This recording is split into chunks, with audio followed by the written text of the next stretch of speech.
बिहार विधानसभा चुनाव से पहले मदरसा शिक्षकों का प्रदर्शन, सरकार को दिया अल्टीमेटम। कटिहार समाहरणालय के सामने मदरसा डेवलपमेंट ऑर्गेनाइजेशन के बैनर तले मदरसा शिक्षकों ने एक दिवसीय धरना प्रदर्शन किया। इस दौरान प्रदर्शनकारियों ने बिहार सरकार के खिलाफ जमकर नारेबाजी करते हुए कहा कि शिक्षकों के साथ अब और सौतेला व्यवहार बर्दाश्त नहीं किया जाएगा।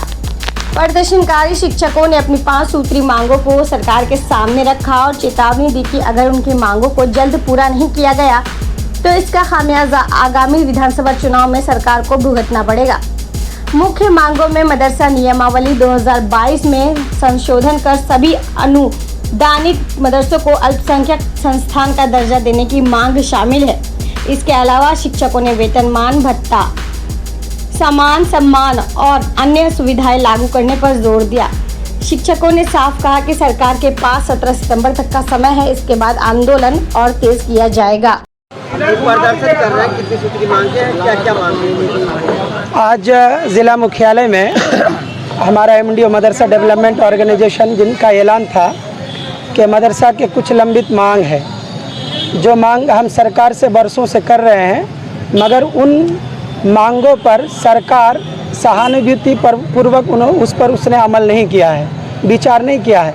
आज हम इसलिए बैठे हैं कि हमारे जो डिमांड्स हैं, जिनमें बहुत सारे डिमांड्स हैं, उनमें एक डिमांड्स ये है कि मदरसा जो नियमावली 2022 बना है, उस नियमावली 2022 वो मदरसे के वजूद को ख़त्म करने वाला है। उसमें तरमीम करते हुए जो भी मदारिस हैं उनको अल्पसंख्यक का दर्जा दिया जाए। ये मेरी पहली मांग है।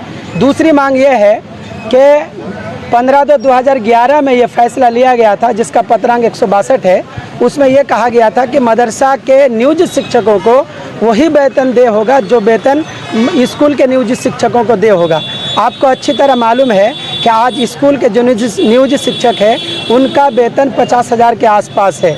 चूँकि उनको वार्षिक वेतन वृद्धि, आवास भत्ता, चिकित्सा भत्ता दिया जा रहा है, और मदरसा के जो नियोजित शिक्षक हैं उनको वेतनमान तो दिया गया, 7वां प्रिविज़न का लाभ तो दिया गया, मगर उनको वार्षिक वेतन वृद्धि और चिकित्सा भत्ता, आवास भत्ता से महरूम कर दिया गया है। उसकी तरफ भी सरकार की हम जो है ना तवज्जो मरकूज़ कराना चाह रहे हैं। उसके अलावा एक ये है कि 2011 से पहले यानी 31/8/2013 से पहले जितने भी मदरसा में बहाल हुए हैं टीचर 1128 में, उनको इंक्रीमेंट, मेडिकल, हाउस रेंट नहीं बल्कि इंक्रीमेंट का लाभ दिया जा रहा था। मगर 31/8/2013 के फैसले के बाद उनको तनख्वाह तो अच्छी मिल रही है, मगर उनको जो उनका बुनियादी हक है वार्षिक वेतन वृद्धि, उससे उसे महरूम कर दिया गया है। लिहाजा उनके भी बच्चे हैं, उनके भी बाल बच्चे हैं, बीवी है, उनको भी वार्षिक वेतन वृद्धि दिया जाए, उनको भी आवास भत्ता दिया जाए, उनको भी चिकित्सा भत्ता दिया जाए और उनको भी पेंशन का लाभ दिया जाए। ये हमारी मांग है। उसके अलावा मदरसा में जो 1128 के जो हाफिज़ हैं उनकी तनख्वाह आज गैर तदरीसी मुलाजिमीन, जिसको हम कह सकते हैं कि नॉन टीचिंग स्टाफ, उनकी भी तनख्वाह से उनकी कम तनख्वाह है। ये अफसोस की बात है। जिसको आप टीचिंग स्टाफ समझ रहे हैं, अगर टीचिंग स्टाफ को नॉन टीचिंग के बराबर अगर आप वेतन देंगे तो ये अन्याय है कि नहीं है। इसलिए हमारी मांग है कि जो पुराने हाफिज़ 1128 में जो बहाल है उनकी तनख्वाह मौलवी के बराबर की जाए। उसी तरह 1128 में जो साइंस टीचर हैं उनकी तनख्वाह डबल की जाए। आज के दौर में अगर किसी को आप 6,000 और 12,000 की तनख्वाह दे रहे हैं, ये गैर मुनासिब अमल है। इन्हीं मांगों को लेकर सूबा बिहार के सभी अजला में आज धरना हो रहा है।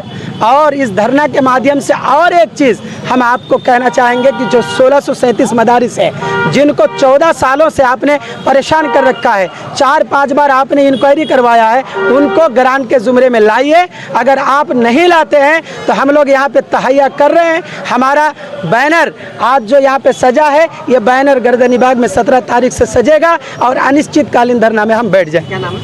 मेरा नाम उमर फारूक नदवी है।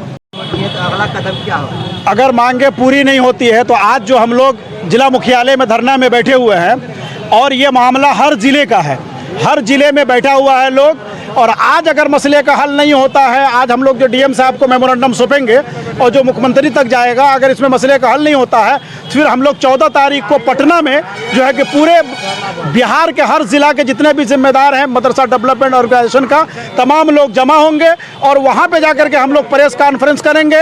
आखिरी अल्टीमेटम सरकार को देंगे प्रेस कॉन्फ्रेंस के माध्यम से।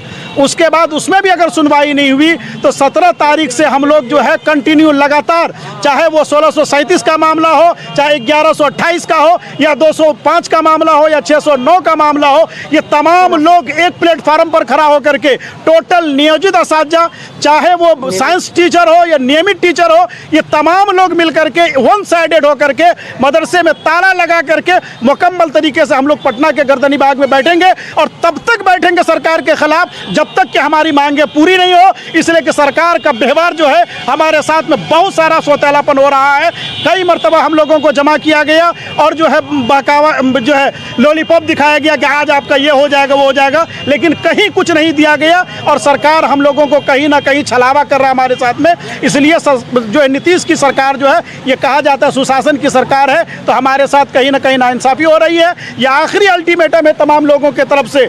मैं कह रहा हूँ कि अगर ये मसला हमारा हल नहीं होता है 17 तारीख से पहले तो कंटिन्यू हम लोग अनिश्चितकाल धरना में, इसका भयंकर असर पड़ेगा, ज़बरदस्त असर पड़ेगा, इतना जान लीजिए। अगर मेरा मामला हल नहीं होता है तो हमारे असातिज़ा हर ज़िला में घूम घूम कर जो है सरकार का मुकम्मल इस पर असर पड़ेगा और चुनाव में इसका नज़र आएगा आपको खेला कि असातिज़ा टीचर जो है, मदारिस के उलमा जो है असातिज़ा, वो क्या क्या कर सकते हैं। मेरा नाम मोहम्मद अनवर है, मदरसा डेवलपमेंट ऑर्गेनाइजेशन के हम एक रुकन हैं।